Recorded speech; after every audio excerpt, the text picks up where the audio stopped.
Okay. Hello. Hey.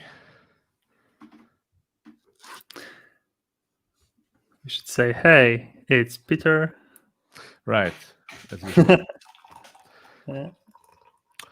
All right, let's wait a few minutes, as usual, and then we'll start. Yep.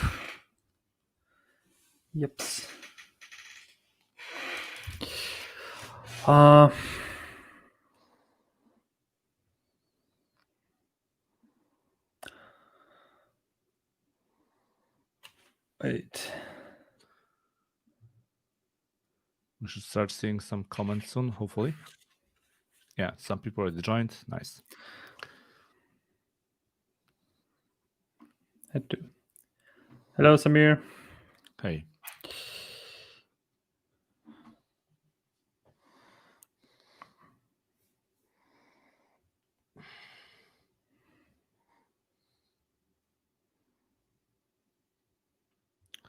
Hello, Bata. Hello.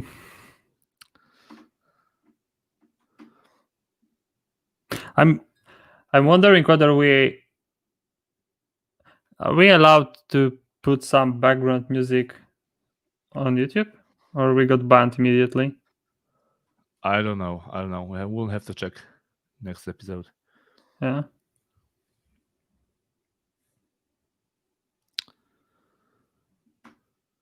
That would be maybe.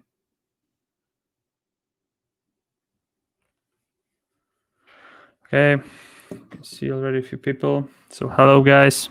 Welcome back. So maybe 1 more minute and then we'll start. Yep.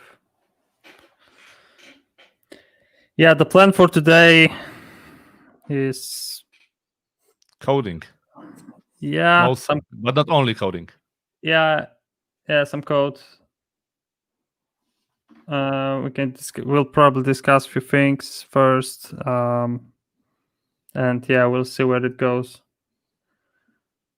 But yeah, the idea is that finally we should start doing something, and yeah, and since it's like we tend to do this once a while, so probably from now we'll do the lives every 2 weeks, I guess. So there's quite some chance that in the meantime something will change, and already actually a few things changed, so we'll probably discuss it. And I think that will be some sort of starting point for every next live session, right? Mm-hmm. I think that will basically say what the consideration we had during this period, and maybe what could we do better. Hello, Kash. Show me the code. Yeah. All right, I think we can start already. It's been almost 5 minutes. There's almost 30 people live, so yeah. Yeah, it's like it stays on YouTube, so I think it's no big deal for us now, right? Okay, yeah. So the plan for today is that at first we'll just start with some piece of the code because we want to, let's say, summarize what we've been talking about 2 weeks ago in the previous year about this aggregate. We want to show you some sort of, let's say, the first concept of the aggregate that we might use in the future. Then we'll discuss the idea behind the modular monolith, some theory, and then we'll start writing the code from the scratch for our new modular monolith. So that's the plan for today, and we'll see how far we will go. Yeah, I think that's fair. As I said, it's like we just have like 2 hours on each live. At least we just gives us like 2 hours. So it's like because of the let's call this pressure, because of something some other factors, it's like we'll probably blender quite a few times, maybe in the design, maybe in the code, some technicalities also. So I think that will be pretty common. So as I said, I think that we'll start each of the new session with maybe some summarizing and eventual fixes and our thoughts about what we've done so far. So as Peter mentioned, we'll start with the aggregates. Just to remind you what was our main issue. So it's like we had these two requirements when it comes to our presentation. So the first one was that we would like to keep the counting on the capacity of each particular presentation. So let's say that we have a stationary conference and let's like the capacity limit for each talk. So we would like to have some sort of invariant being protected by our aggregate. So let's say that we don't allow the situation in which, let's say, 200 people goes to the same talk, right? So this is the first requirement. And the second one, which is more important for us, at least for now, is like I think that we also discussed this one. So we would like to have the situation, or maybe we would like to avoid the situation in which we have the collision on the presentation. So we would like to disallow users to sign for two sessions that basically last during the same, let's call this slot, right? During the same time. So because it makes no sense, right? I'm just wasting the seat for myself, basically because I cannot be in this, assuming that we are on the stationary conference, I cannot be in the two places at the same time. So those are those two invariants that we would like to protect somehow. And there are a few issues with this one, right? So we thought and we had a quite interesting discussions, and I think that the whole conclusion about the aggregates was that at that point the only, I would say, concept idea that we had was to basically broke the DDD principle. So basically to update two aggregates in one transaction, right? So the idea was that we would have like two aggregates. One would be the presentation with the list of participants. The other one would be the participants with the list of the presentation that we signed for. And yeah, basically there's no other way to solve this one. And I believe that was the Antonios, or who's actually with us, or the Samir. I think that there are a few guys who brought this concept of some sort of combination of those two. I know that I think that Samir had the concept of third aggregate, and there was also some other thoughts about the aggregates that we had. And basically at that point we didn't see that clearly, right? Yeah, that was the yeah. And of course behind the scenes of this live sessions we also had some discussions and some and we came up with some propositions that might be useful. At this point it's like there are few weaknesses for each of them, so it's like, yeah, we need to think about not only the domain itself but also about the technicalities. So whether this actually makes sense to be DDD correct, but maybe put some high pressure on the performance. So we don't know yet. And yeah, let me just show you the code. So, or maybe before we actually go to the code, whoa, I was logged out. That sucks. Okay, but this doesn't matter that much. So let me open Enterprise Architect, and that probably you're all familiar with. So Paint, I think that will be her. So the first idea that we have about this aggregate is based on, I would say, the matrix, I think, right, or some sort of table. And the idea is that we have, of course, the columns and the rows, right? So we have the rows, we have the columns, like this. So we can think about the aggregate that on the columns we would have the IDs for each of the participants that we have within our conference, right? So that would be, let's say, participant 1, participant 2. Of course, we could think about some sort of identifiers in here. and in here I would have the talks, right? So talk 1, talk 2, talk 3, and so forth. So if we think about this, now this structure actually can gives us an answer about our two requirements. So let's say that I signed up here, this participant here, our participant number 1 signed for this talk and maybe for this and for this and for this, right? So this is the, let's say, the participation.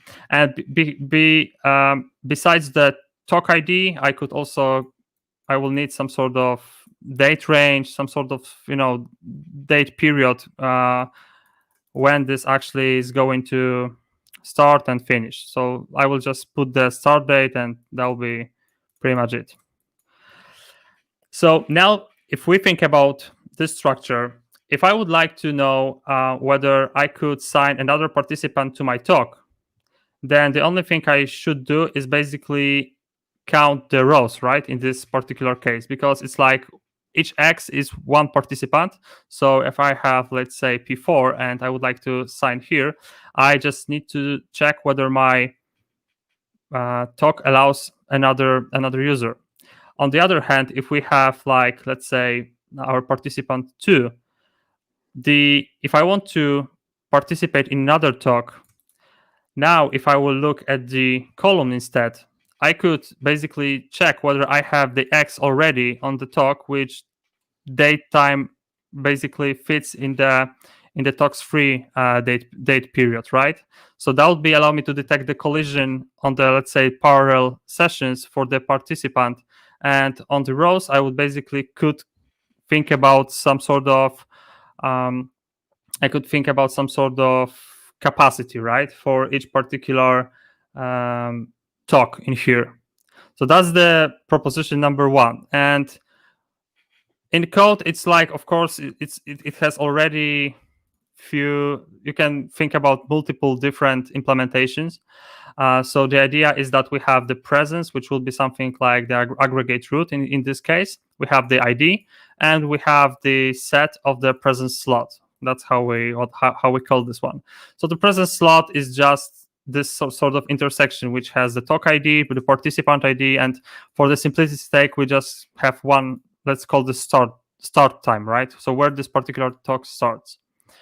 So this is just this record, which has 3 properties, and in here we basically keep the collection of this one, right? So it's sort of the same thing but flattened in just hash set. So the idea is that now if you would like to add the slot, so this X, let's call this X, we can do simple check, right? So I would like to check whether I have the collision talk for the participants. So I check whether my participant has already some other slot within with the same date time, right? If so, then we have the participant already have talk in the same time exception. So this is the first case. Then we have some sort of policy being injected into our aggregate. So we basically get the capacity. We have the dummy implementation here, which basically returns the 5 in here. And the second invariant is in here. So I check, because this is nullable int, as you see. If this is not null, this means that basically there is some capacity brought by my policy. If this is null, basically this means that we have unlimited number of seats, let's say for the online conference. So if we have some sort of capacity threshold, we basically check the current capacity, or maybe current number of participants, and we basically check whether this actually fits into our capacity in total. And if so, we basically add the slot for our aggregate. So this is the idea number 1. And it's yeah, if we think about this sort of matrix, it's actually maybe this is something that actually works, right? So this fulfills our 2 requirements. However, already we can see that there's some sort of issue with the size of this, right? So the issue is that we'll have actually 1 aggregate per conference, and assuming that he will have quite high number of participants, that would not be the the lightest object, I would say, right? Because we would have quite a few records being 1,000. put. Yeah, because if especially if we would have like multiple some sort of paths and we would, or tracks. Sorry, the tracks is the better word.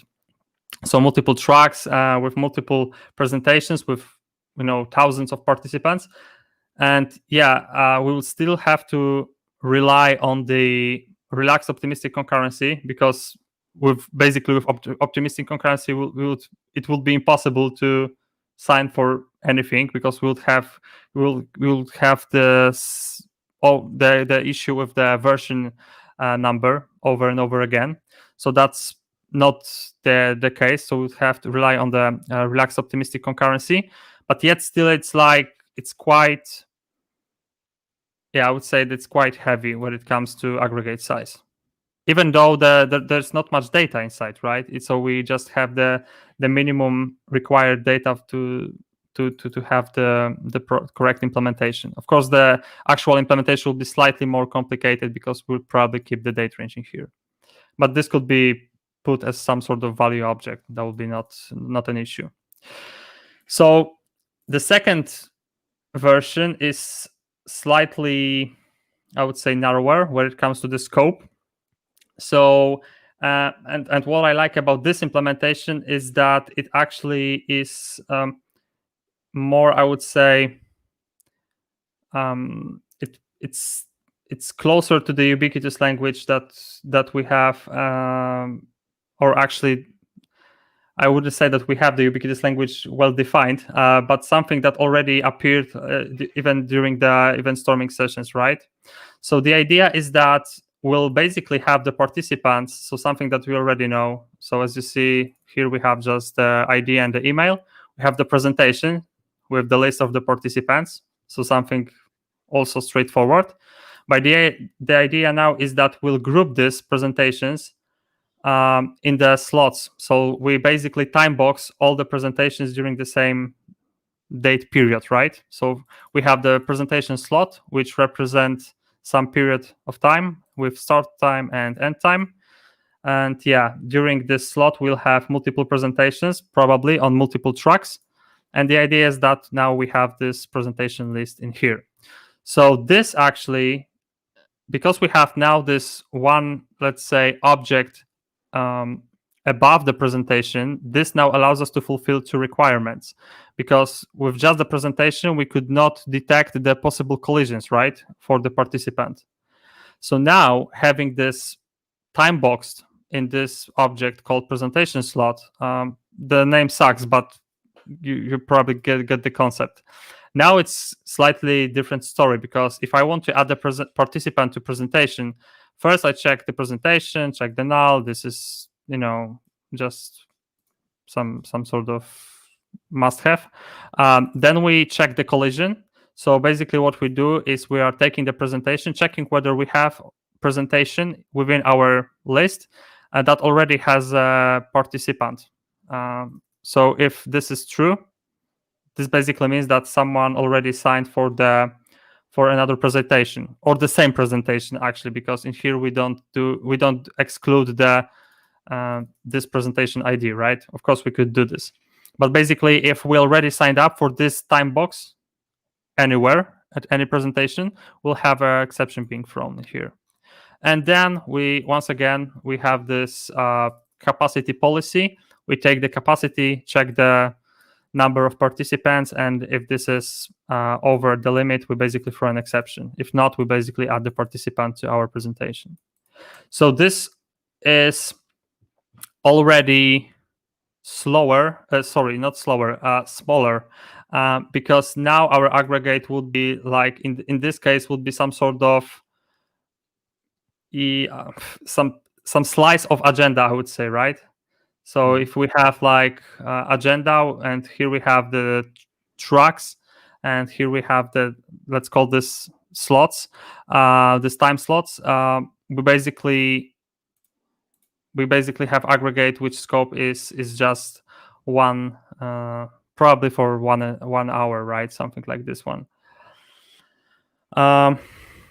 So I would say that this is the idea number 2. And now this is way better. Still not perfect when it comes to the size of the object, especially that in this approach, I think that we'll have even more records being stored in the database, right?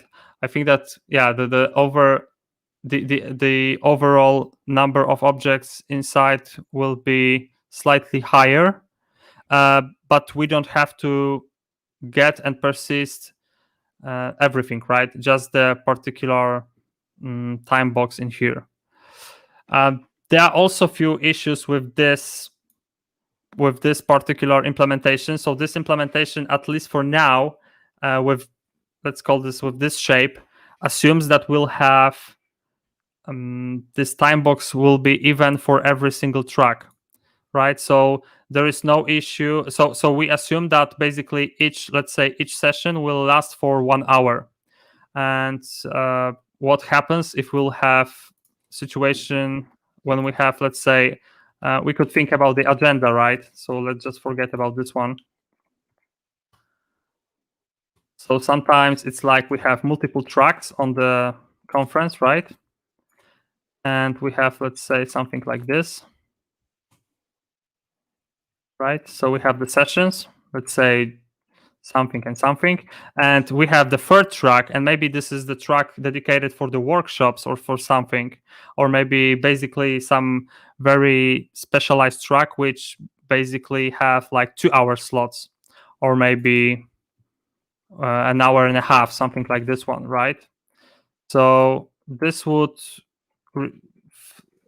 require slightly some changes in our model to also work and cooperate with this model, right? So the model in which not every track has the same length for each particular presentation, right? So we could have like individual sizes of this time box for each individual track. So yeah, at this point, this is what we think, at least what makes sense to us. And it's not like we'll for sure take either this version 1 or version 1 actually is probably off the table. I think version 2 is still something that we could consider, and I'm still thinking about the version 3, which is just having 2 aggregates, so the presentation of the participants, basically for the performance,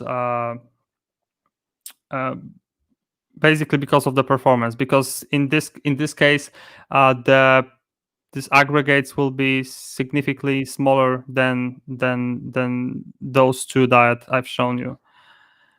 So I think that this is pretty much it, right? Mm-hmm. Yeah. When it comes to this code, if you would like to see the actual code, it's on my GitHub. So if you would like, you can go to GitHub.com. I didn't put this onto the mentors. Jesus fucking Christ. Sorry. GitHub.com. So if you go here, I can click on my repositories and you will see the aggregate demo. So this is the version 1 and 2. So yeah, I didn't put this on the mentors because it's like will probably change the shape of this aggregate, so it makes no sense to put something that we probably change over the time. So you can see how this works. There's a sample console application, so you could see how this invariants are protected by those 2 types of the aggregate, I would say. Yeah, so that's it, I think, when it comes to the aggregate, right? Mm-hmm. Yeah. All right. So before we actually move to our, let's say, solution, I think it's worth mentioning what this whole idea about modular monolith is about. So yeah, let me share the screen for the first time. I just need to find this button. Okay. Entire screen. Wait, Michał Papuga, Yep. can you make the code bigger? I think that you have the same font size, so maybe you could do this? Oh, we'll see in a moment. Should be bigger. So, but yeah, once I open the IDE, I will make it bigger if needed. Now it's like this. You can make it bigger. Okay, wait. We already have a question, so let just me read the question. Okay. What do you think about other modular monolith implementations like Derek Komartins or Kamil Grzybek's? I have no clue about the Derek's implementation. The Kamil Grzybek's implementation is brilliant. I'm really impressed about the amount of work that he put into this project, and I think that the stars on GitHub says it's the best, right? It's great effort, great, well documented. He follows slightly different approach when it comes to contract sharing, because he uses the shared contracts between the modules. We'll discuss it, but I think that the overall shape of this project is great. Yeah, I can agree. And by the way, we know Darek because he's also from Poland. He's also a .NET guy, so we know each other. I'm familiar with the Derek's implementation, but only from what I've seen in his videos on YouTube, which is also a very nice channel. But I didn't look into the actual GitHub repo. But from what I've seen on his YouTube channel, it also looks very nice. So yeah. But yeah, our implementation will be just a bit different because we have a little bit different, let's say, approach when it comes to sharing the contracts. You will see how we'll try to make these modules really independent from each other. So there will be like no dependencies at all between the modules. So yeah, this will be like a biggest difference, I think. Yeah, it's not like the Kamil's implementation is wrong. Is basically different, and each of them has its pros and cons, and you will discuss it. I'm not quite sure whether we'll discuss it today, but definitely once we will hit some sort of events or communication between the modules. The communication, especially the direct communication, you will see how these two approaches can be implemented within the ASP.NET Core application. So yeah. All right. So before we open the IDE and before we start coding, let's briefly talk what is this modular monolith all about, because some of you maybe are not familiar with this term or have some different, let's say, know some different meaning behind the modular monolith. And before we begin, I get that most of you is familiar with the Conways Law, and I'm pretty certain, especially the guys who have ever worked with the microservices or maybe SOA services, SOA solutions. If you're not familiar, basically it's a pretty old, let's say, observation. I don't know, like 30 or 40 years or something like this, which was, let's say, put together by the Conway, and it pretty much states that once you start implementing the code, especially when you have, let's say, multiple teams from multiple different, let's say, sections or parts of your company, the overall structure of your solution will be like very familiar to the structure of your company. So let's say you are working with the communication structure. Actually, it's structure. Of course, it's like it depends. It could be also the overall management and the departure structure. But yeah, the idea is based on the communication that we have. So for example, let's say you're running some e-commerce solution, or maybe you're just, let's say, selling some stuff online or offline as well. And let's say you want to get some order details, and maybe in your company, in order to get, let's say, order details, you have to go to some sort of customer section, to the order section, to the invoicing section, to the, let's say, delivery section or part of your company. So in order to get this order info together, you have to ask 4 different parts of your, let's say, company to gather all of this order data, right? And most likely, let's say, once you start implementing, let's say, microservices or maybe even modular monolith, it will be like very natural to follow this the same structure as your company, so that in your code, most likely, if you like to get your order details, you will still have to, let's say, ask for microservices to get this order data all together. So this is this may sound funny, but actually this is very true. Yeah, I would say that the issue of the Conways Law is that not everyone is basically aware of that, and sometimes it's like it after a while it actually can kick you quite hard. And I think that I personally suffered because of the Conways Law. I didn't spot that. I didn't spot the transition of the team, and at some point I something that worked before and worked in the distributed system, um, and the distributed, I would say, teams that we have within the company really start bothering us at some point, and it was really annoying to maintain and to re- apply some sort of changes. But I think that we'll cover this once we get to the diagram, right? Yeah. So especially like if there is no single source of truth for some entities, some aggregates, then most likely you'll be in trouble at some point. Yeah. All right, let's go to the next observation, which was made by the Hiram, who's been a Google software engineer, as far as I remember.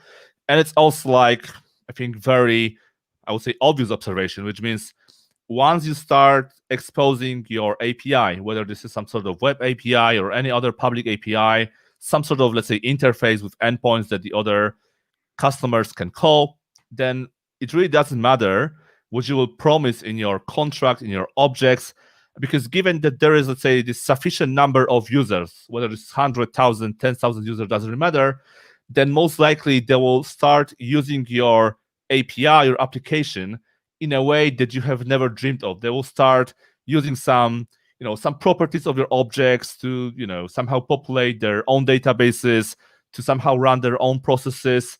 And you have to be very careful once you start, let's say, changing your DTOs, once you start changing your endpoints, because you might really, provide some breaking changes for the other customers.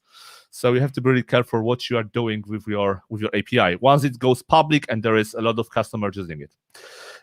So once again, we have these two observations that are like very true, and we just have to keep them in our minds. All right. So yeah, let's get into our modular monolith. So before we talk about the modular monolith, we have this, I think, very typical, let's call this one IT solution/systems division. And we could divide our system by both, like, let's say, how modular the system is and how distributed the system is. Okay, so let's say we'll have this distribution at this x-axis, and we'll have this modularity at the y-axis. And keep in mind that by saying that the system is modular, I'm not saying that you just need to implement iModule interface or derive from module-based abstract class. It doesn't, make your solution modular. So that's not about the naming. That's about different thing. So, lots of the guys out there, they, for example, really want to, hit this microservices area. They would like to work with microservices because, people at conferences say they've been talking all around for many years now. This is let's say, the holy grail, and it will solve all of your issues, which is, of course, not true. So sometimes the people, they might start from the microservices directly. I think especially in one of the following scenarios. Either they are already very experienced and they know how to tackle the microservices, or they are maybe not experienced at all, but they think that everything will be just fine. So let's just start with microservices, right? Yeah, I think that this is actually quite interesting, because if we think about the microservices itself, I think that there are three categories of so-called architectural drivers that can lead you to the decision that microservices is something that we would like to really apply into our project, right? Assuming that we could just now assume that this is some sort of greenfield project. So the categories are stupid, I would say nice at first glance, and really solid. So these are these three categories. So the stupid driver is something like because it's hyped, or maybe I've heard about this. I've heard about this on the conference, or maybe I bought a course from two guys from Poland, and they said that this is great. But after 20 hours, I saw that it's quite a lot of work. But maybe this is this is cool. So I wouldn't recommend this sort of path, because especially if you're not experienced with the microservices and you don't know the drawbacks or the whole complexity, the infrastructure knowledge that you need to have actually to make it work quite nicely, it could be dangerous, right? Especially for your product owner, because after half a year you will deliver something that compiles but runs no business logic. So that's something that you would like to avoid. At least I think so. I've been there, and I don't recommend this this approach of so-called CV-driven or the resume-driven development. The second group is something. So second group contains the drivers that, at some point seems quite fine and reasonable. So let's say I would like to scale up my system horizontally, because I know that the, let's say, typical monolith would probably not allow me to do so, right? So maybe I would like to scale up just one, let's say, one particular module or something, or small functionality. I would like to have just this one being scaled up horizontally. So at first glance, this seems quite fine, I would say. And maybe the other factor would be something like, I want to have the system that is highly available, right? So this at first glance is like, okay, yeah, I've heard about availability and the cut theorem on the presentation. I've heard about the horizontal scaling, and actually the scaling is something that I keep hearing on each of the presentation. So yeah, let's just go for the microservices. And the truth is that both these two could be actually achieved quite nicely within the monolith, right? So when it comes to the availability, you could still have highly available monolith, especially if you're using some sort of orchestration like the Kubernetes, and there's quite a lot of strategies that could allow you to have the highly available monolith. So this is first thing. And when it comes to the scalability and scaling the particular module, you can still do this and have the multiple instances of your monolith, and maybe just limit each individual instance with some sort of feature switching, right? The toggle switching or the feature flags, whatever you call this. So maybe in just instance one, I will just enable module one and nothing else. And I could scale this up like 100 times, and I will have just one module being scaled up horizontally, not necessarily being part of distributed system, right? So this is this group. And the solid one for me is when you want really you really won't like to have the deployment being not something that you would really you will be really scared. So you want to have the deployment that will allow you to deploy everything without lots of considerations, whether actually this is ready or not, or maybe everything will collapse. So this is factor number one. And the factor number two is actually the Conways Law, I would say. So maybe sometimes it's like it's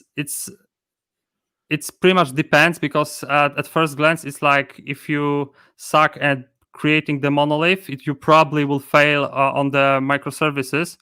But sometimes actually this may be a solution, and maybe the communication within your organization is so distributed that actually having one centralized project that everyone needs to keep track and everyone needs to agree on some changes might be more time consuming, energy consuming, and error prone than having the distributed system, and each of the teams would have small individual piece of code that they would maintain and fix at some point. So not necessarily you have to fail every time with the microservices if you don't do the monoliths really well. So Conways Law, I would say that is some factor that is quite solid argument when it comes to picking the microservices. Yeah. So once again, maybe at some point you would like to have microservices, maybe you don't want to have microservices. But if you start with them, there is a chance that you might, get into this not nice place, which is called distributed monolith. So as the name states, distributed monolith is just having this coupling between the services. So even though you have, let's say, multiple services, they are not really independent, they are not autonomous, they have to be deployed, let's say, all together, and they are so tightly coupled in terms of, some sort of cross-cutting concerns, processes, communication. There's like a lot of spaghetti dependencies between each other, that this is really a disaster. So basically, you are having your monolith, which is just split into multiple services, and instead of just having a monolith, you have a monolith with this additional network layer and all of the issues that are part of the networking stack. So you don't want to get in this place, because this is really terrible. Unfortunately, quite lots of people out there, if they are not experienced with microservices, they might get into this place, which is sad. So let's say that maybe at some point you want to write microservices, maybe you don't. Let's say you don't know. You have this idea that maybe you will get there, but not really at the beginning. So what you can do? So we can start from our monolith, and we could start transitioning from the monolith to the microservices maybe at some point. But in order to make our monolith better, let's say in order to make our transition later on, if needed, because maybe it won't be needed at all, to make this transition more like seamless, more smooth, we'll start with this with the so-called modular monolith, which is still a single, let's say, unit of deployment. So it's still, let's say, a single artifact that will publish and deploy to some sort of server, and will run it as a single app. But internally, this will be logically separated, right? So the microservices are, let's say, multiple units of deployments, which is, of course, the difference between the microservices and the monolith. Modular monolith is still a single unit of deployment, but internally, these modules are like logically separated of each other, and they should be as, let's say, independent as possible, without any or as low references to other modules as possible, so that later on you could try to, let's say, extract one module, put it into separate app, and you should have now your modular monolith plus the first microservice, and so on and so on. So let's take a look a little bit more into our modular monolith. First, the classic. Yeah, first the classic monolith. One. Right. Yeah. So in a classic monolith, what you are typically seeing is a few layers, 3, 4, 5, maybe less, maybe more. But you have this few layers, let's say API layer, application services, domain, data access layer.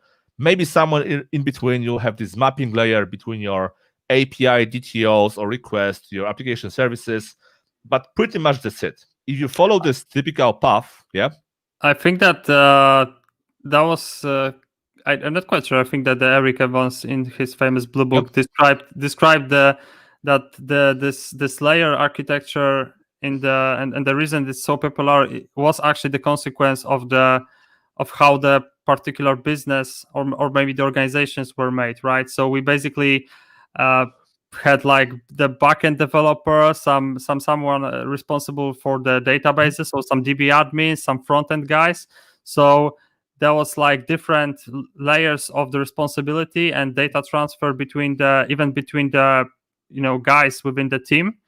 So so this is why, as a consequence, we adopted the architecture which basically fitted our needs, right? So I think that was just a small topic about this one. And once you follow this path, which I think is familiar for most of the developers out there, and usually it's just my guess, but I think most of the projects which are monoliths are usually following this sort of n-layer approach. So you have these horizontal layers, and once your project starts growing, then you still have the same layers, right? It doesn't matter if your, let's say, particular feature that you are currently working on is, let's say, easy to be implemented or is very complex. if you have 3 layers, you just have to live with these 3 layers that someone at the very beginning added to your solution. Yeah, in some cases this is fine, but yeah, I think that it's like there are two problems with this approach. And I would say, first of all, it's not like we're saying that this approach is bad. I think that we are all, as web developers, familiar with this approach, and I wouldn't say for small projects I would follow anything else, because it just works. So it makes no sense to actually come up with some sort of big brain solution just to show how smart we are. It's like, if it works and it's simple, then why not? For the bigger project, there are two problems. The first one is that at some point, in most cases, in most applications, the domain complexity is not even distributed on the, let's call this, use cases or the modules or features or something, right? So we have the some sort of functionality which is quite straightforward. So I click the button, and I save something into the database. But there are also some modules which have quite rich domain logic, right? So at some point you will spot that, okay, so let's say for the functionality A, it actually makes sense to go through all these layers. So I have the API, I'm mapping, let's say, the command or some DTO to my domain model. I'm performing some sort of application service which orchestrates my domain, and so forth, down to the database. It actually makes sense. But at the same point, you will get functionality which is quite straightforward, and the only thing would be to just fetch some data and maybe update one property, and it's like you just immediately see that, okay, so for this particular solution, it's just overhead. I'm not quite sure why I'm basically trashing through all these layers, because you probably will end up with the one layer which calls in one line the another, and that's it when it comes to implementation. So we'll spot that, maybe in this particular case, it's not a good solution. It's sort of overhead. But since you arranged your whole architecture horizontally, it's like now it would be a smell if you would basically, let's say, add a reference from API to data access layer directly, right? Because you would be on the pull request, you'll be probably eaten by your colleagues. So this is the first thing. And another thing is that once this monolith becomes bigger and bigger, it actually at some point will probably break the Constantine's law, which is the law number 3 today, quite a few laws, which says that the system is stable when the cohesion is high and the coupling is low. So at some point, everything will be tied to everything. So the coupling will be quite high, and the cohesion, you will end up with services or some sort of domain models that the cohesion will be quite poor when it comes to functionality of particular use case. So I think that those are two reasons why this is not perfect when it comes to bigger projects, especially if you have a lot of colleagues. Yeah, and if you think about extracting microservices at some point in the future, this will be also very painful. Because if we would decide at some point, okay, so maybe we have quite a high CPU usage or RAM usage on the, I don't know, reports module. So why wouldn't we basically extract this to separated microservice? Now it's like, because we have the shared infrastructure and the shared architectural style for each use case, for each functionality, it's like, okay, we need to just take this maybe method from the service or from something else and create some sort of boilerplate first on the microservice, and then try to copy paste as much as we can. Yeah. Exactly. So let's go into our second slide, which I think is the last slide for today. I will not interrupt you more. Sorry. Yeah. Okay. The last slide.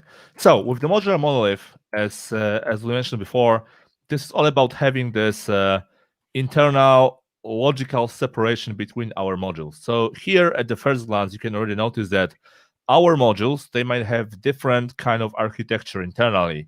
So if let's say if the particular module is complex, then it might have 4 layers. It might follow domain-driven design. It might have some event sourcing, CQRS, whatever you can think of. If another module is rather simple, maybe this is just a single layer, maybe this is just an API with controller and direct access to the database with some validation in place. Maybe it's a very simple CRUD, right? So that's the very first important part. All of the modules might have different architectural styles depending on their needs. So right now we are no longer, let's say, required to follow the same horizontal layering as we would have to follow in this classical monolith approach. Here we can really decide on our own which module will implement what kind of layers.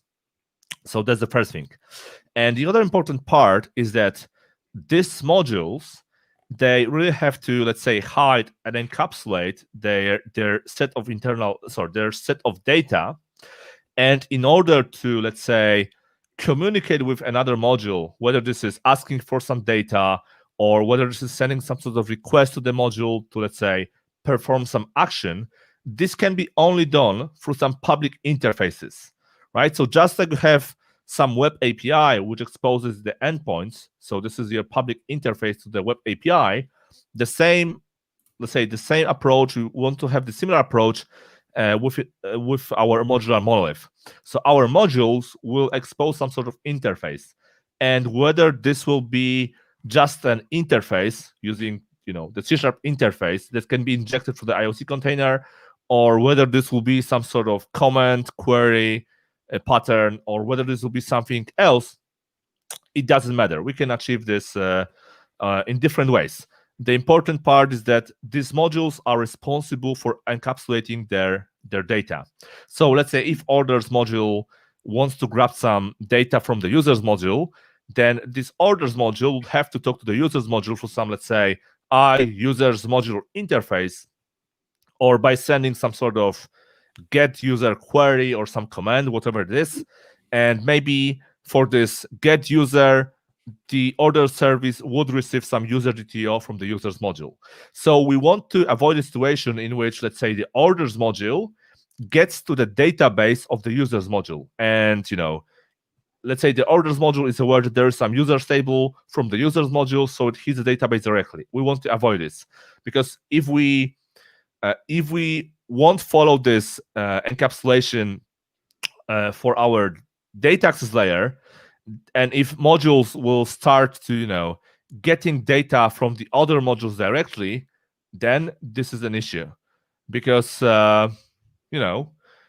we have the same coupling on our database, and the whole idea behind the modular monolith doesn't make much sense now. So I mentioned the database and data access layer. So it's also important to notice that I'm not saying that each module must have its own database.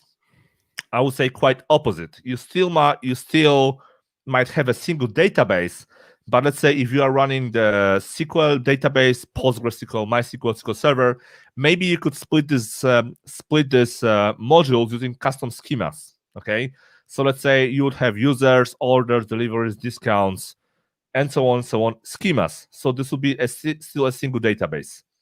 And maybe at some point in the future, you want to use different databases for different modules. Maybe for this SQL, for this Redis, for this NoSQL. It doesn't matter. Since other modules are not aware of, the actual database of, let's say, other modules, and they only can communicate through some public interface, they don't really care. So, but I would say it's usually the best to serve the same database and just, split these modules by some different schemas or, this sort of way. I think that although you have quite clear requirements, and you already see that maybe something will be will be simply way easier to model, let's say, in the graph database or document or SQL, right? It pretty much depends, because each of the database has some pros and cons, and it's not necessarily you always have to go for Mongo or for the SQL or for something else. Yeah. And the last one, let's say the last part, is that just like in the microservices world, our modules might, publish some sort of messages between each other. So we might follow this, let's say, event-driven architecture approach, or event sourcing, or other sort of event sending.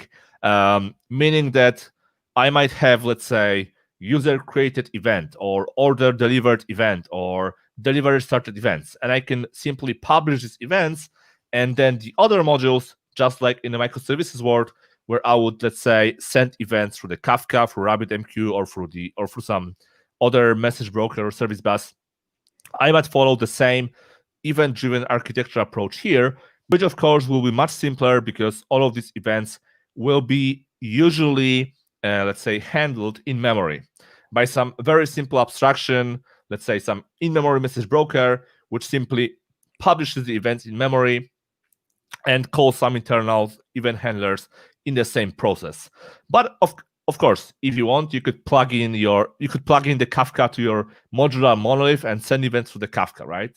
You can do it, but usually it makes no sense. But in most cases, makes no sense. But yeah, but in some scenarios, if you want to have this persistency of events, if you want to be certain that the events will be always processed, you want to have this, let's say, inbox outbox capabilities, then maybe it will make sense.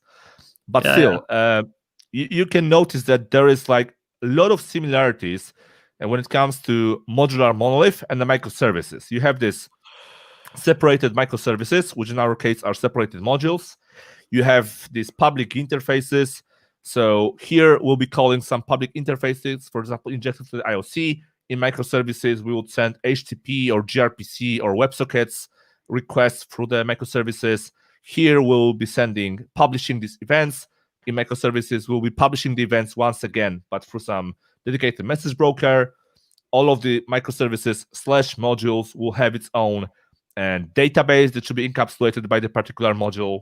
So a lot of, like, many similarities. And if at some point at the future you want to extract your module to a microservice, then given that you have your modules like really independent of each other, this is not that difficult as this could be with, for example, with this approach. Because if you follow this, let's say, this picture here, where I have everything really well encapsulated and hidden from other modules, you could simply extract, let's say, these users to the different app, expose some web API, provide additional implementation of your, let's say, user module client to make use of HTTP client or gRPC client from now on for the other modules, maybe plug in some dedicated message broker, and pretty much that's it. Yeah. So so same principles, but basically on the process level rather than the network level. Yeah, but everything remains the same. And if you just basically reduce the coupling between the modules, so you'll just use well-defined abstractions, and you'll keep the schemas, or basically the data layer will not be coupled. You'll probably not gonna suffer from the transition from monolith to microservices. Yeah, and I think that we can both agree that usually this is the best choice. Maybe not always, but usually this would be the best choice when it comes to starting your new apps. Maybe at some point you will want to have microservices, maybe not. If you are not certain, this is probably the best way. Because if you start with microservices and you don't have a lot of experience with building them, then there is a high chance that the project will unfortunately fail. So, maybe not fail, but you'll basically you will delay. Painful. We just need to keep remember that. I think that we as a developers tend to forget sometimes. We need to understand that we are paid for delivering the business value, not the greatest technical solutions in most cases. So sometimes it's not worth doing the microservices if this will delay your time to market significantly, right? So in this case, it's better basically stick with the monolith, the modular actually, and this will teach you a few rules and few principles how you can structure the whole application. And eventually, if you'll be ready, you could start with some baby steps when it comes to extracting one microservice and fixing a lot of issues that the network will actually bring to you. Okay. Yeah, exactly. Yep. Maybe before we move forward, just a few questions, I think. Yeah. Sure. So feel free to. Yeah, so we had what would your steps be if you had to rewrite a legacy monolithic program to a modular monolith? It pretty much depends, of course, on each individual project. But if you would like to know the patterns, actually, there is one that is quite cool, I think. So this is the monolith to microservices, and the full title is actually Monolith to Microservices: Evolutionary Patterns to Transform Your Monolith, and that's for written by Sam Newen. Yeah. Yeah, But great book. usually the typical approach is to start with some so-called anti-corruption layer. So if possible, I would look for these places in your monolith, let's say they will be worth rewriting. Then I would put some interface on top of them so that your new app would start talking through this interface, which is this, let's say, anti-corruption layer on top of your legacy monolith. And then I would just, keep using these interfaces and start rewriting your legacy monolith, having this monolith parts implementing these new interfaces. I would start writing this part, let's say, one by one. So usually you want to have some additional layer, some abstraction on top of this. You talk through this abstraction, and then you just, implement the code behind this abstraction, and you provide new implementation of this. That's how you solve most of the problems in IT. Actually, if you have something that needs to be replaced, you basically put some sort of abstraction on top of it, replace the core, and at some point you basically flick the switch and see how this works. But of course, it's quite a lot of patterns. Measure things, some branch by abstraction that describes parallel run. So there is quite a few of them, and like you said, in this book you will find a very nice description of these patterns. So highly recommend it. So I think this is it. Would it be possible to scale your modular monolith at the end? Vertically, of course. Horizontally, also yes, and we'll also feature switches. Yeah, we'll also cover this during this live sessions at some point. Yeah, but basically, it's like you can still have like a lot of instances, and some instance will have just like on this diagram maybe users running, and the other one will have just the discounts running. So yeah. Who builds monoliths today? Everyone uses microservices. Hopefully this is a joke. I'm not quite sure. Unless you're, I think that it's like I would partially agree. Of course, everyone uses everyone talks about microservices, but I think that's at some point. I think that it's some people basically get the idea that monolith is basically better for their business because they can deliver faster, right?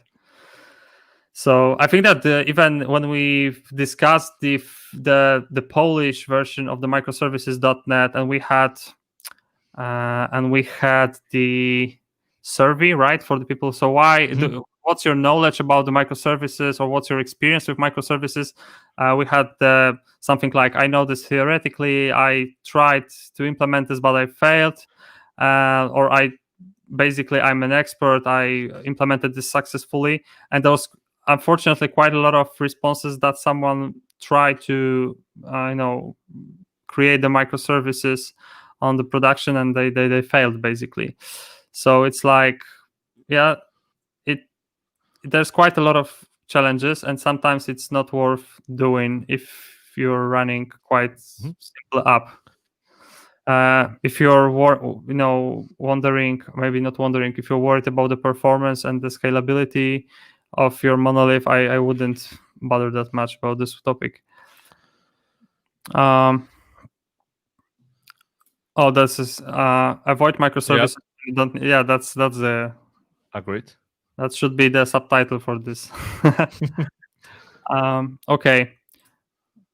Each module would be a separate repo, and then use a Git submodule, or different approach. No, I hate Git submodule, to be honest. It's always a pain to work with. So this would be a single repo. Yeah, but this doesn't necessarily mean that you'll have like a lot of conflicts, because assuming that you have the different teams, and each of them, or maybe not even the teams, but different developers, each of them could work on the different module, and you'll probably end up with zero conflicts. Yep. Because you're completely of the I would say borders of particular modules. So if I'm working on the users and Peter's working on some deliveries, I think that we could. The only point would be creating the skeleton, so the skeleton project, and at some point it's basically you could avoid a lot of issues when it comes to managing your version control. How do you handle query side in Modular Monolith? So each of your modules might have its own, Uh, whether it's query handlers or application services. Grzesiu, I need a question. Sorry, I need an answer. Is this related to the post in the .NET Developers Poland on the Facebook? If so, then this is the friend of mine who had. Okay, the five possible solutions. Yeah, my colleague. I had a discussion about this. Yeah, I've one. seen this post today. Okay, yeah. Yeah. Okay. So I think that yeah. If this is so, but it pretty much depends. I'm not quite sure what exactly do you want to know. If this is related, then yeah, it pretty much depends. If you want to avoid the additional layer of abstraction, then the easiest way is to keep the query definition in the application layer, the query handler on the infrastructure, and inject directly some sort of database connection on whatever you're using for the data. There are also quite other solutions described on this post I mentioned, but yeah, you can stick to having this in the repo. You can stick to which is not something I would recommend, or putting some sort of abstraction on top of iQueryable, DB context, Mongo connections, something else. Yeah. Okay. Should we go to the next questions, or should we jump to some coding? To what? Should we go with the next questions or jump into coding? What would you do? Someone who were interrupting you so often. I'm not interrupting that often, I think. Just let's finish this topic. I wanted to know how to handle view which require data from multiple modules. From multiple modules. So most likely in this case, you can do some, let's say, internal events publishing, and then in some module you could, just listen to these events coming from different modules and build some internal projections. And we'll be certainly working on such scenario, most likely in this presentations module, or however we call it. So we'll get there at some point.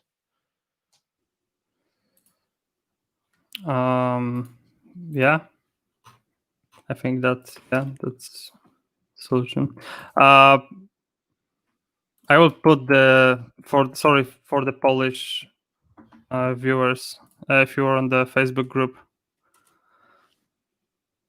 Yeah. So this is the link. Yeah. All right.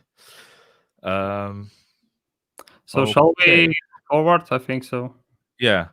What do you think? Maybe I'll expand the screen, so we'll just see the code for the whole screen. Yeah. Okay. Yeah, that's Let's good. hide our faces for now. And before we start, one more thing. The overall code will be kept here, so you can send this link to the chat. For now, we don't have any particular name, so maybe we'll think about some name. For now, the project will be there under this DevMentors/Modular Monolith, but most likely we will rename it to something more more fancy at some point. But for now, the code will be here. So as you can see, there is really nothing there yet. There's just a license and a gitignore file. So yeah, let's start with our solution. At first, let me know if the overall font size is okay for the console, or should I make it larger? I hope it's okay. If you want to see larger font, just let me know in the comments. I think it's good. Okay, but if I need to make it larger, just please type a comment. All right, so we can start with our new solution file, right? So the .NET new solution. All right. Now let's make the directory for our source codes. Let's make the directory for our tests, although I'm not sure yet at which point we'll start writing the tests. So yeah, so for now we should see this the following structure, which is the SRC and a test. And let's go into our SRC and let's put here some projects. So I think we will certainly want to see these modules. So in the modules directory, we'll be keeping our modules, as the name states. Most likely, we want to have some sort of like a common API or the bootstrapper that will be responsible for, that will be the entry point of our application, right? So let's call this on bootstrapper. Yeah, basically we'll wire up the everything together, right? Every module. And then we want to have some sort of shared layer. So shared abstractions, whether this will be at some point maybe the comments or events or some message broker or whatever it is, we want to have some sort of shared layer. So we are not repeating ourselves in each module, just like with the microservices, just like, let's say, why we implemented this Conway library. So you or we don't have to repeat ourselves every time we are plugging the new microservice, especially when it comes to this infrastructure layer. So let's start with these three directories. So right now we have this SRC, bootstrapper, modules, and shared. All right, so maybe let's start with the bootstrapper first. And this will be a typical web app, right? So we'll be using this ASP Network empty template. So I'll be using this web template. So let's call this one .NET New Web, and then, well, let's follow our great Modular Monolith name. So we have this Modular Monolith, and then let's call this one Bootstrapper. I think that should be okay. Yeah, if you have some sort of cool name for the app, that's we'll definitely rename our app to this new name. For now, we'll just stick to this approach. All right, so we have our bootstrapper. Now let's maybe put there's the shared layer. So let's jump into our shared layer and let's make a new project, which will be in that case, of course, the class library. And let's name this one Modular Monolith. And I think for the shared, we'll have both the abstractions and we'll also have the shared, let's say, the implementation of the shared project, which is sort of, let's say, shared implemented or shared infrastructure or shared core, however we will call it. So let's call the first one be shared abstractions. So under this project, we'll be keeping our, let's say, shared interfaces, really without any additional logic or databases access, anything like that. And then let's put there the shared infrastructure. Something like this. It's not necessary. You can probably merge those two into just shared or just common something and keep those internal. But at some point it's actually worth having the separated project for the abstractions. Mm-hmm. And I think that also one thing that it's quite worth noting is that during this whole live series we'll completely get rid of the Conway. So if you already know the Conway idea, we'll be not using Conway though. Yeah, we'll create everything from scratch. So there'll be no Conway. All right, so this is how it looks now. SRC with bootstrapper with the shared. And let's put there some module, okay? Not all of the modules, because we are still not certain how many modules will be out there. Even though we went through this event storming sessions for the last 4 episodes, but we are still not certain if this will be the actual modules, or most likely some modules will change, or maybe will be merged. So let's start with the first module. You'll see how. Let's go to our modules. And maybe we can start with this. I think it will be a rather simple one. This rather CRUD sort of module. I think it was all about managing the conferences, creating conferences, and so on, right? So let's create here the conferences directory, and we will get to our conferences directory, and here we'll simply put our conferences module projects. So yeah, let me just create this new projects. So we'll have the modular monolith, and then dot modules, and then the module name, which is conferences. And then finally, at first, we'll have the API, so our entry point to this module. And then we can really decide how many layers we want to have for this particular module. 1 layer, 2, 3, 4, 5, whatever. So let me just put here something very, very universal. I'll just make a single layer for now. I'll just call this one a core layer. And we'll see later on if this module will require some additional layers or not. But from what we have discussed through this event storming sessions, I think this will be rather simple module with some CRUD behavior in place. So I'm not sure if it's worth adding more layers here. Yeah, but just keep in mind that We'll see. This core does not necessarily mean that this refers to the core from the clean architecture, right? So it's not like we'll have just domain model and on top of this API. No, it's like we'll have sort of, I think, mixing of 3 different layers in here, right? We'll basically merge 3 different layers into just one to have this quite simple. Yeah. And should I put some additional module here for now, or should we just start with this first one directory? Should we put something here as well? What do you think? You mean to what? Should we add one more module here just to have it in place already? No, I think that we can start the conferences. So no. Oh, okay. All right. So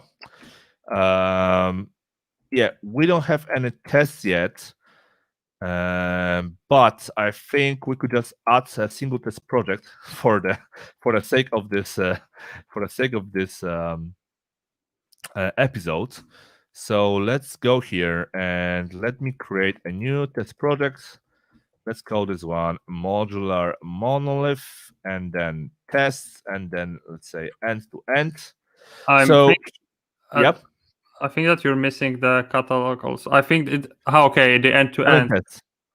Yeah, I thought about some end-to-end tests. So this will be tests that we would run on top of our bootstrapper that could, touch different modules and different processes.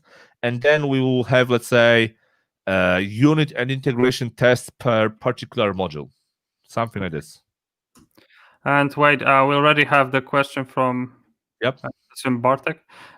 Class sleep, I think that this refers to Web API. Yeah, in this case, we have just the Bootstrapper project, which is ASP.NET Core project, and this will have the reference to our modules.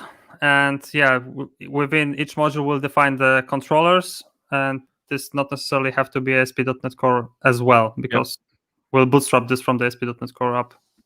Yeah, exactly. ASP.NET 5 actually now. Yeah, we are using. I'm not sure how it's called, because there was previously ASP.NET MVC 4.5. Now it's .NET 5 with ASP.NET Core. So I'm confused, but I think we still have to call the framework ASP.NET Core. So, all right, now let me do my favorite trick, which is adding all of the products to the solution using this wildcard regex pattern. All right, and I think we can open it through the IDE.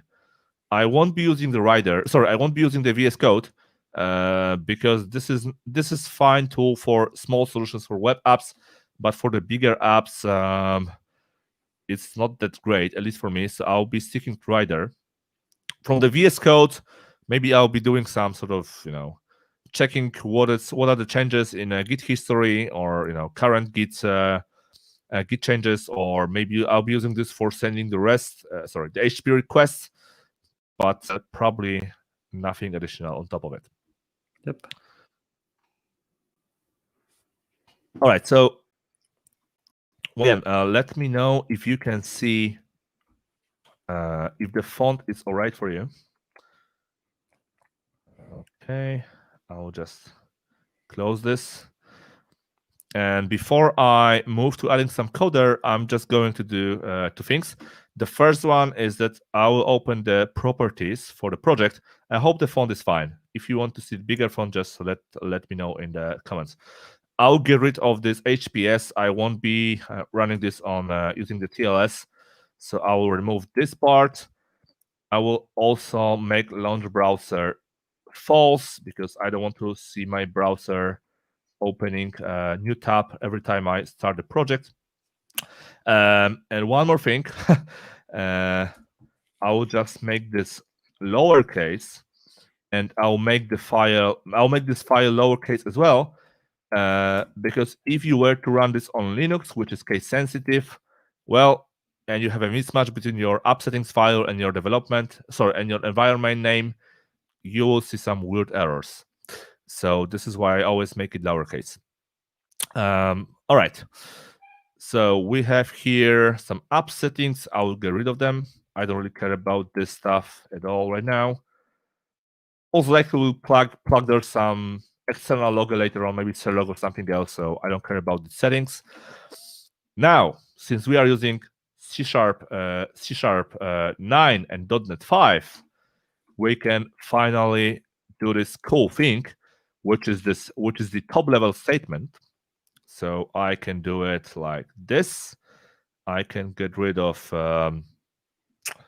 this guy, and then let me just do it this way. Okay. Yeah. So I'm going to call await host, create host builder.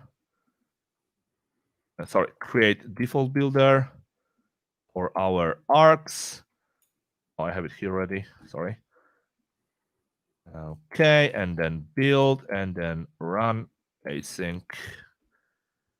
And let me just clear this a little bit. Yeah, so we have the top level statements, and we can define our program CS like this. So yeah. I honestly, I'm not a big fan of this. It's Yeah, like but I get the idea, but it's just I think that it will take some time to actually. yeah, I mean, if you were to write some custom endpoints here, since we don't have these additional brackets and indentation, this looks a bit cleaner, right? But it's not like something like a game changer. It's just something you can do because we're using .NET 5 and C# 9. So yeah, you can write your code like this. I as I said, I think that it will take some time to actually Yeah, the only potential issue that I see with this approach is that if you were, let's say, to omit the startup CS and get rid of this use startup, because just like we did, for example, with our microservices.net and the Paco project, where you could write your endpoints here with this map endpoints approach, and then you were to write the integration test, you cannot really point to your program CS because there is no program CS type. So I'm not sure if this would work with the integration test and with this web application factory for the integration test. I'm afraid that work somehow. I think that there is no reference point. I think at the IL level, this will produce the program CS.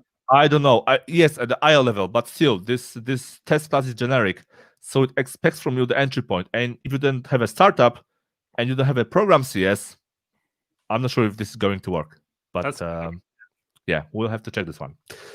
But we are actually not going to remove the startup CS, so we can. I think we can leave the startup here. We are not going to destroy the startup. So let me just remove these comments.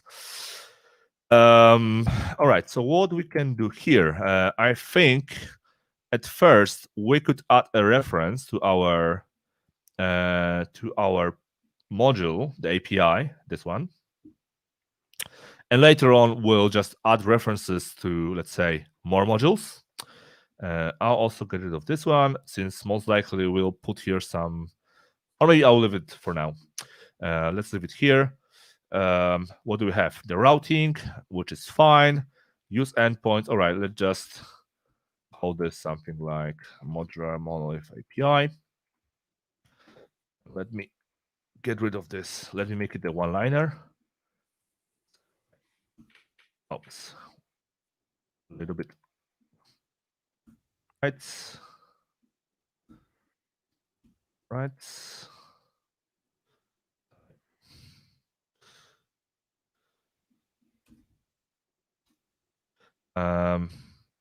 Okay. So this is our startup. Now I think that we could move to our module. All right, I have to get rid of this. Yeah, I think that Sorry. it's like... Sorry, my screen got lost for a moment. Let me just... Yeah. You All got lost the screen? Yeah. Okay. Yeah, for a moment, yeah. I have to get rid of this stupid class 1 CS files. They are everywhere. I wish they wouldn't include them. Yeah, so just to sum up the structure that we have now, it's like we have the ASP.NET Core or 5 application, which is the bootstrapper. This will be responsible for building the whole dependency injection container, for putting the eventual middlewares in front of our HTTP calls, and the bootstrapper will have the bunch of the dependencies to each individual module. So we'll reference from the bootstrapper to each API, which is the presentation layer, yet still put into the class library, but we basically put the, as you will see in just a moment, some sort of controllers, and everything will be wired up using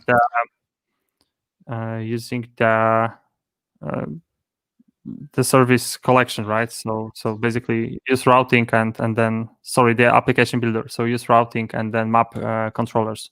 So do you think that we should start with this typical approach, which is something like output there some sort of maybe extensions class, or I don't know, conference module class, whatever I call it? Yeah, maybe let's call it module. Let's start. Okay, let's call this one conferences module, like this. Yeah.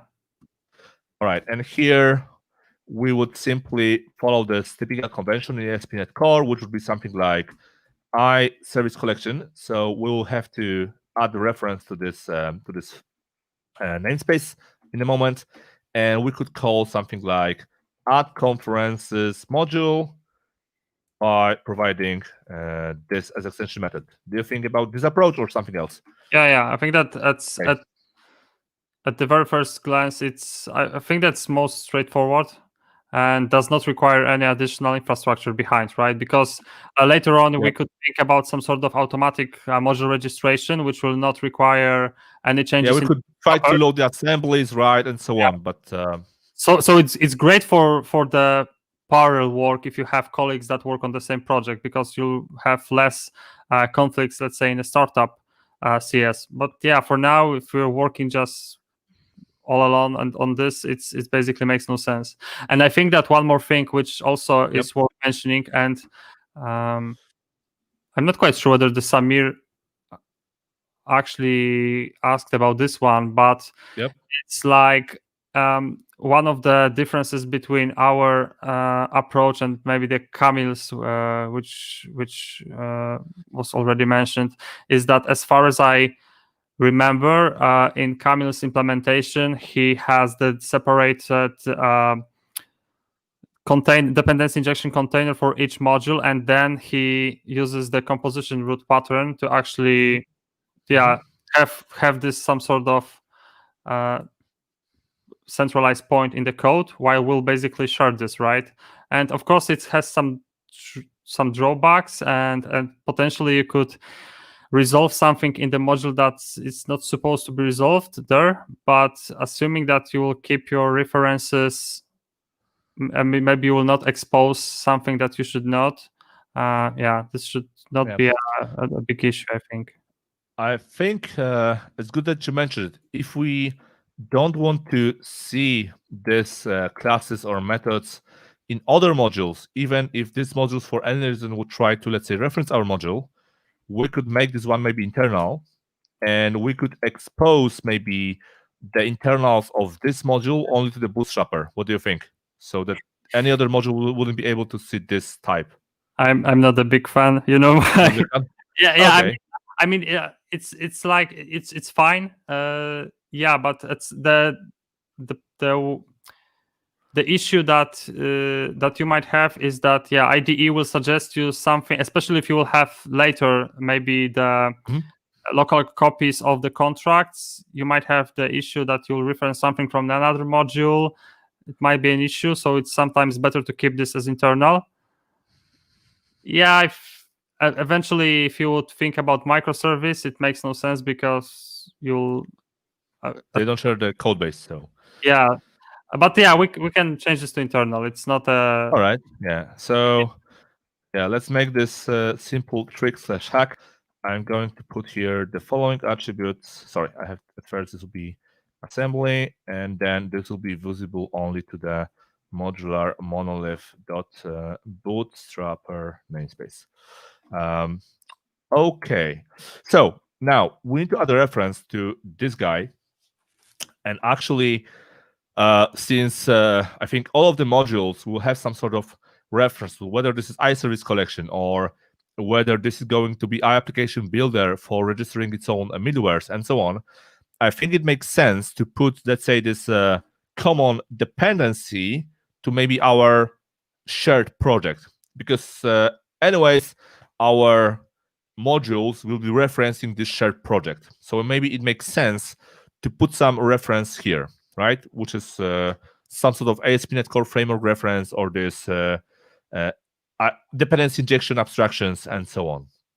So we could either start installing these packages, for example, the dependency injection abstractions and so on, using using the NuGet.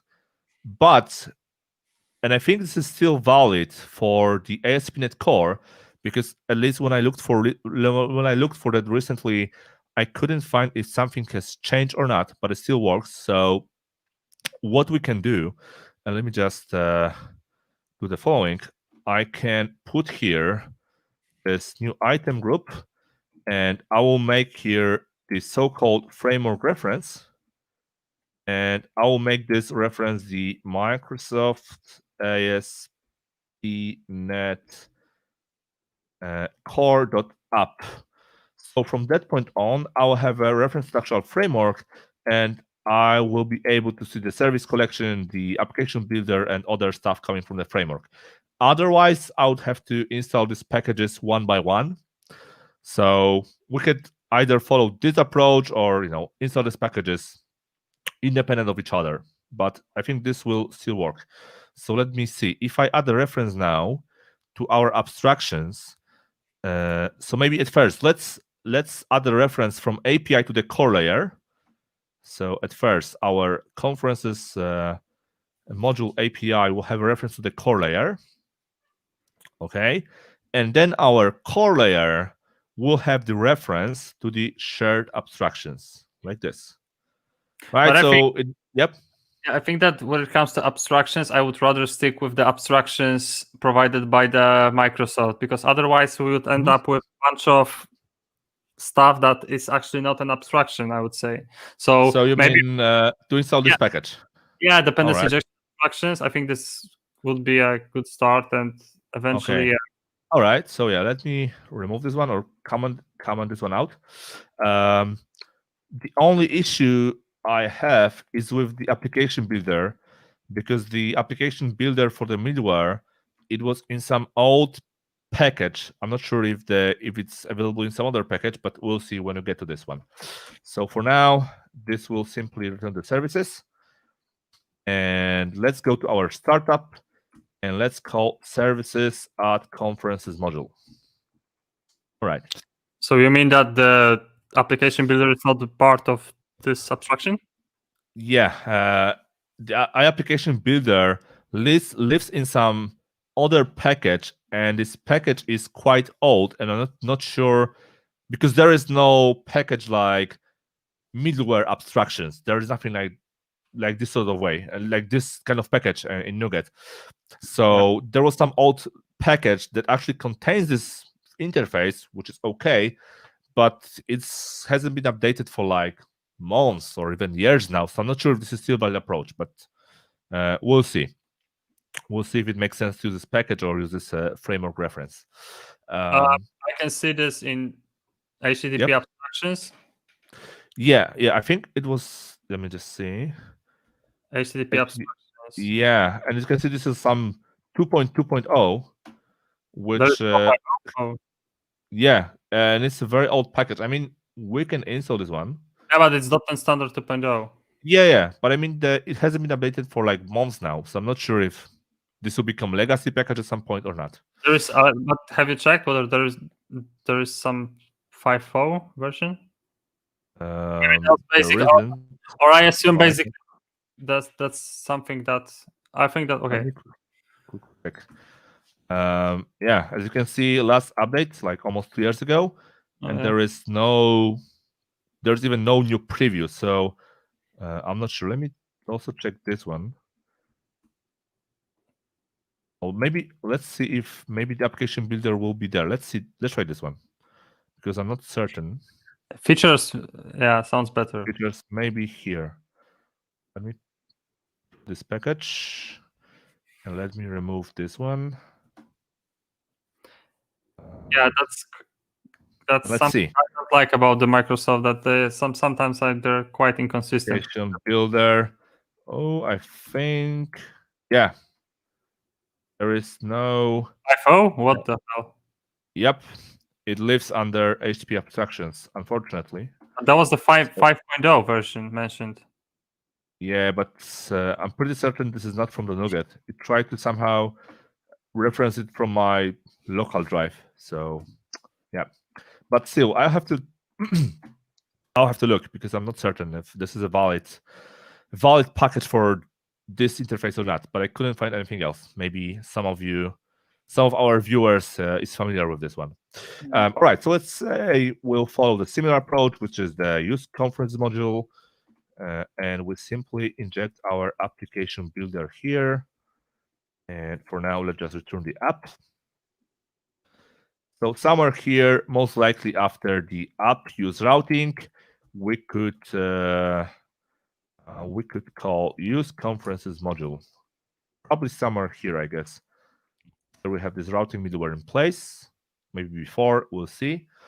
All right, what else? I think that we could already put some controller. Yeah, but inside the startup CS, inside the use endpoints, we could do e.map controllers to globally. All right. So at first, we gotta call services add controllers. Yep. And then we're gonna call endpoints map controllers. Yeah. Yep. All right. So now let's add the first controller. And let me create the. Oh, Samir put the package name, Microsoft ASP.NET Core Builder. Builder. Oh, nice. Let's try this one out. Yeah, let's see how many packages do we. But this is does it contains only the abstractions, because it looks like I don't know. ASP.NET Core Builder. Like, what's the name? Let me just check. Let me just put this once again. Microsoft.ASP.NET-Core.Builder. Okay, I see this one now. For some reason, it's not listed here. There is not? No thing. Yeah, for some reason I cannot find it. Let's see here. I see that when I decompile this, I see that the type is Microsoft ASP.NET Core Builder. So okay. it might be the namespace, but the assembly is .NET Core HTTP abstractions. Maybe, but maybe there's a package. I don't know. Okay. We'll have to check. All right, so let's put the first controller. And I think we could try to follow some pattern here. Because at first we'll have different modules. So most likely it would make sense so that each module will have some base path, just like we have, let's say, microservices available under different, let's say, different namespaces or different endpoints. We would like to have some sort of base path for each of the controllers.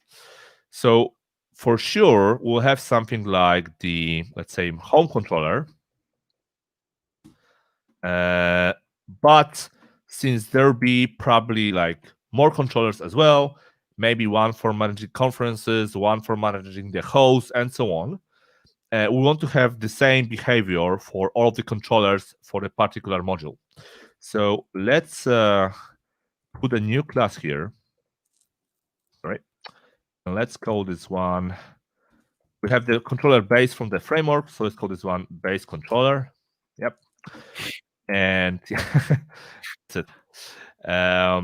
And this will be made as an abstract type. This will derive from the controller base, which is, yeah. So now we need to add a reference to the ASP.NET Core. So actually at this point, we could add a reference to the framework. I think we have to, at this point, add a reference to our framework, which can be done this way.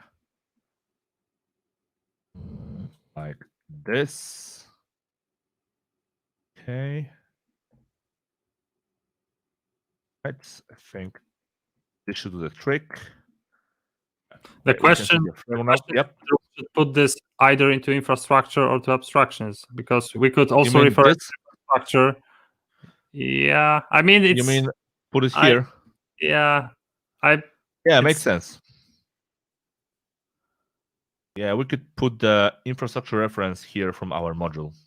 Yeah, so we can do it like this, and then we'll see if it makes sense to change things there. Yeah, we'll see. So let me remove it from here. Yeah. All right. Now, what I want to do is at first I want to mark this as API controller. So I don't want to use this from body attribute everywhere. I want to have this model validation place and a few other cool features.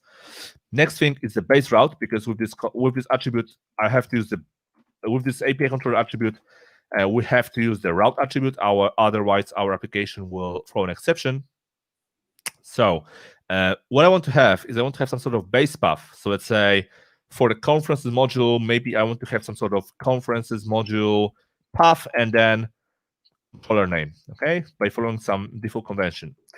So I could leave it like this, but then again, maybe for our home controller, I want to have as my path just this one without /home, because that doesn't make sense. So let's do a very simple thing there, which is adding some constant property. Let's call this one base path, and then our base path will be conferences module, and then our route will be something like first the base path, plus controller, something like this. Dude, interpolated strings. Oh, it won't work. This doesn't work? What? It won't work, I guess. Yeah, because it expects some value here, some const value. Jesus. So, yep. Okay, if that would be the static it's still what one? Yeah, it expects some constant value here, so you cannot put it this way. Yeah. All right. Now our home controller will derive from this base controller, and in the home controller scenario, we are simply going to override this path with, for example, base path. But then we might have, for example, another controller. Let's call this one conferences controller, which will be simply deriving from base controller without any additional route overriding. Okay. This is why I wanted to have this. Base path somehow extracted to the property, so we can override it, and all the controllers of the controller module can follow the same convention.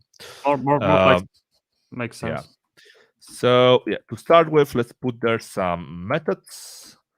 Let's call this one get, and let's return from here something like, I don't know, conferences module or conferences API, whatever. Just some hello world message. And let's mark this one with HTTP get. Here we are not going to add anything here yet. And I think we can see if we start our app whether something actually works or not. I think that this should work actually. Yeah, let's give it a try. So .NET Run. Dude, this works. It's amazing. Like, no exception. That would be weird. Okay, so 5,000. And then I should be able to hit my conferences slash, dash module. Yep, works. That's great. All right. So this is cool. It works. Now, what I would like to achieve, but once again, we don't have to do it this way.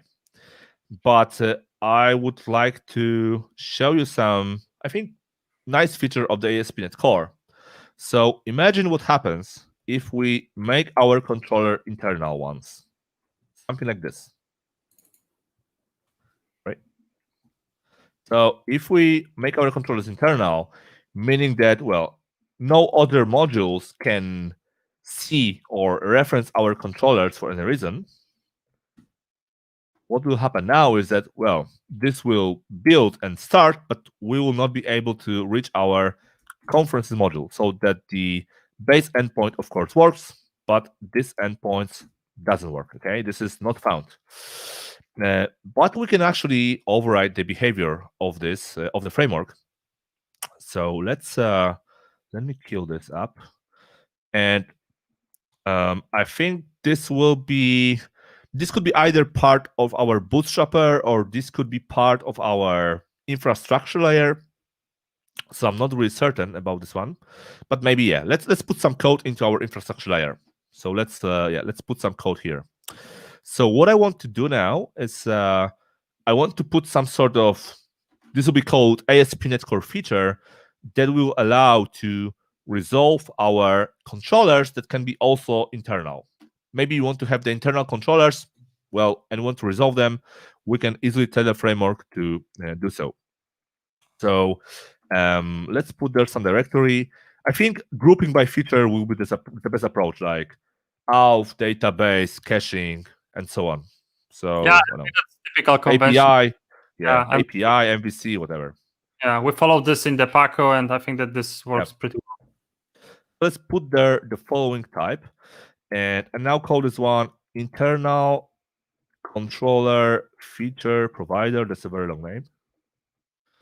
And this will derive from this so-called controller feature provider, this one. And this class will be actually almost identical to this one. So here you can see that there is this method isController that we can override. All right. So I will simply take this piece of code.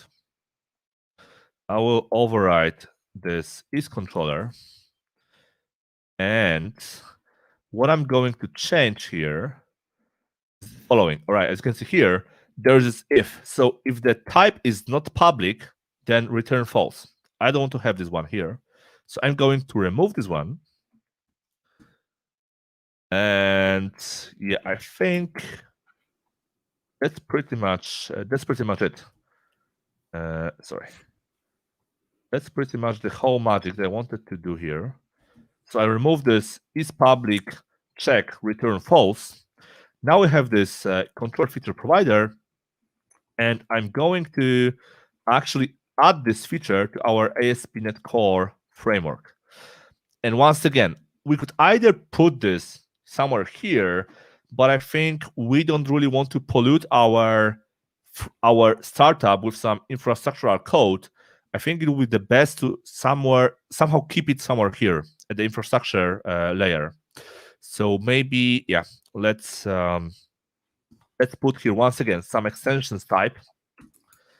And once again, we can make this one internal. So we don't want any other module to actually invoke any of the method that will be defined under this class. So let's make this one internal, and let me let's take the same assembly visible to attributes. All right. And let's put here a single method for now, which once again will return the iService collection, and let's call this one add infrastructure or add shared, whatever. structure. Okay, and this iService collection services. Return services. And in order to actually somehow change the features of our framework, what I can do, at first I can call this add controller. So maybe I will even move this from here. Yeah. And then we have this nice extension, which is called add application part. And this is very nice because if you are not familiar with this one, we can actually load different assemblies with different controllers, different embedded razor views, and so on, and add them and remove them dynamically as application parts.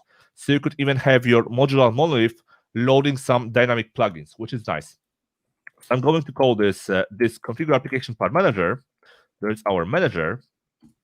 And here, I'm going to add our new feature, which is our new internal controller feature provider. Just like this.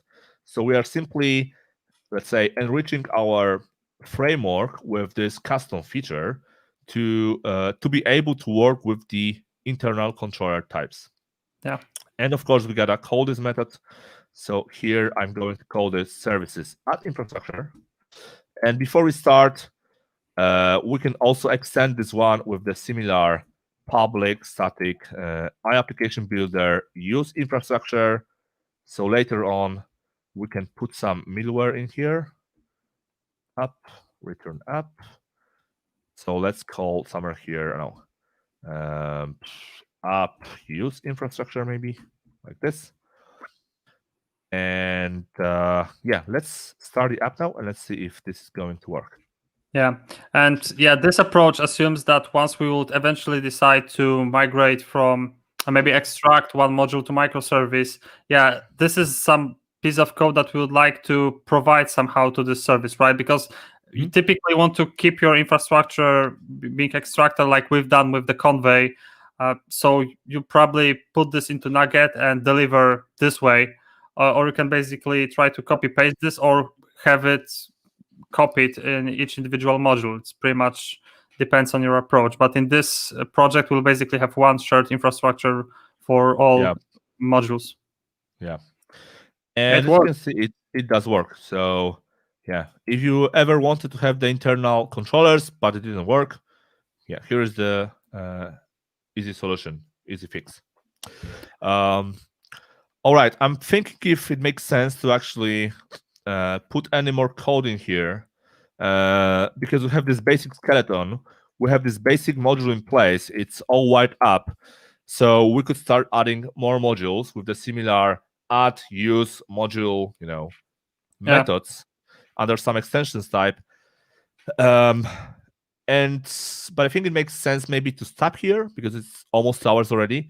And then in the next episode, we'll actually go to our core layer and we'll start putting there some, some entities, some database integration, some application services, and so on. So maybe it makes sense to stop here at this skeleton level. I think that it gives you, hopefully this gives you a flavor of how this whole application is going to be structured. So just one bootstrapper application being ASP.NET Core 5, whatever, and then we'll have just the class libs being referenced by it, and basically just the number of this class libs in each individual module will define the complexity, right? So for now, we stick with just API and the core being some sort of mixin for the CRUD, but for some more complex domain modules, we'll basically probably introduce some other layers. So before we push the code, let me just do one last thing. So next to our SLN, I'm just going to add this modular monolith.rest file, which works, of course, using this great REST client extension for the VS Code. So let's just see if we can define some basic REST endpoints. So let me just switch back to my VS Code instance. Sorry. And at first, let's say the URL will be by default HP localhost 5,000, and then we'll have the get URL, which would give us the hello world. We'll have these get URL / conferences module, right? And what I like to do is that since we'll be treating our modules as almost Independent distinct applications, independent applications, I'm just going to put the similar files to our modules. So let's say here, I'm going to add here the, let's say, conferences.res file. And for this file, my base path will be actually the, let's say, the bootstrapper URL, of course, and then my conferences module. So this will be my REST file for all of the endpoints that lives under this module. And I can keep it here in my API project or in my directory. It doesn't matter. Yeah. So if you're familiar with the Paco project, the modular monolith.rest is the equivalent of the REST file that we put into API gateway, and the conferences.rest is the equivalent of the REST in each individual microservice. Yep. So just the same approach. Exactly. So let's push this code. There you go. Yeah. Oh, it's there. There were no exceptions today, but I'm pretty certain that next episode there will be some exceptions. Yeah, probably. Especially that we'll introduce Entity Framework Core. That's quite. I think we are not going to use Mongo. Maybe we'll get back to some roots of good old SQL Server. So yeah, probably. So I think this is it when it comes to this episode. A few things were discussed, I think. So to sum up, we discussed the aggregate, right? So that was the number one. The theory behind the modular monolith, all that stuff. And some skeleton project that we have already available on our GitHub. So github.com/devmentors, and that's the project. And that's the place in which you can find the project. So I think that during the coding, actually, there was no question. Oh, there was one question. It's rather cool. It's awesome. I think that's way better than Visual Studio, frankly speaking. It's way faster. It's much faster because it's 64 bits. It's not this old 32 bits architecture. So it's much faster. And if you want to use Linux, Mac OS, or Windows, well, you can use it anywhere. So yeah, I think it's like, you already have built-in ReSharper. You already have quite lots few of integrations, database tools. I think recently they even had some sort of dependency class, let's say, sort of diagram visualizer, this sort of thing. So even these enterprise features, they are being added here. Yeah, Visual Studio has this, but I'm not quite sure which license you need to have. I think it's either Ultimate or Professional. But the Rider also has it from some time now. They added it recently. But I'm saying that I think enterprise or professional, so you have to pay a lot. So yep. And one last question for today: what's the idea of using internal controllers? Just having the clear separation and just not to have got into this pitfall in which IDE will freak out because of some dependencies. So when you think about your modules, but you still have a single solution, and you start typing some codes, you don't really want to see these hints from your IDE because you have some public classes out there. Maybe you want to add a reference to this module to which you shouldn't add a reference at all. So this is why we'll try to mark some classes internal ones, so we don't have these hints from the IDE. Yep. But I wouldn't say it's necessary. It's like it's not necessary. It's just you can do it. You can keep it public and have even the classes public, the services entities. It's like if you are just careful at adding new stuff, and you're just once in a while you need to make sure that there's no weird dependency between your modules, and that's pretty much it. Because it just gives you this nice trick with the controller. So that was the whole point. No, I'm kidding, but it's just good to know. So I think this is it. Yeah. Yeah. Then shall we end this? Yeah, I think so. Yeah. We So should. the next live is going to be scheduled. We're not quite sure. Just follow the infos on the socials. I'm not quite sure whether we'll do the next live next week. Hopefully, I think that for sure in next 2 weeks there will be some live.